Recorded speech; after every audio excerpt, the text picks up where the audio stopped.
Chinese Navy not responsible for RAN diver incident, says ambassador. Australian Prime Minister Anthony Albanese has called for a constructive relationship with the People's Republic of China, after PRC Ambassador Xiao Qian diverted blame for the November naval incident between the two countries. A Japanese warship was likely responsible for the naval incident which injured Royal Australian Navy divers on 14 November last year, not the People's Liberation Army Navy, according to Ambassador Xiao during a 2-hour press briefing inside the Chinese embassy this week.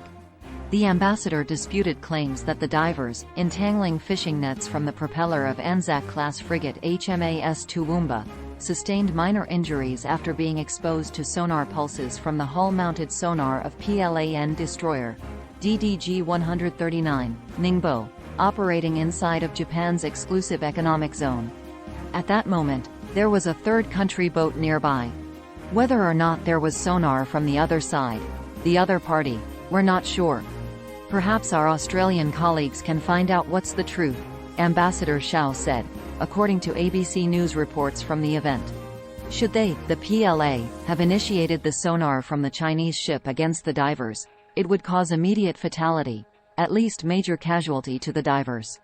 Despite the international incident, Ambassador Xiao called for closer military ties between the PLA and Australian Defence Force. It's so important to the mutual trust and confidence in our two countries.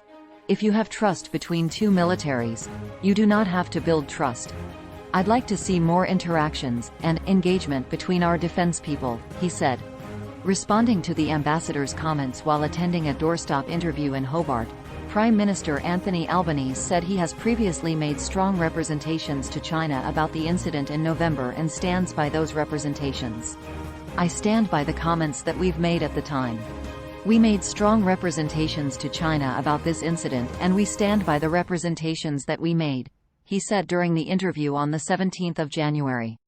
My government's position is that we'll cooperate where we can, we will disagree where we must, and we will engage in our national interests and we won't allow differences which are there to define our relationship.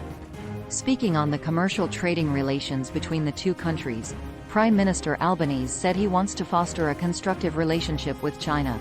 I want a constructive relationship.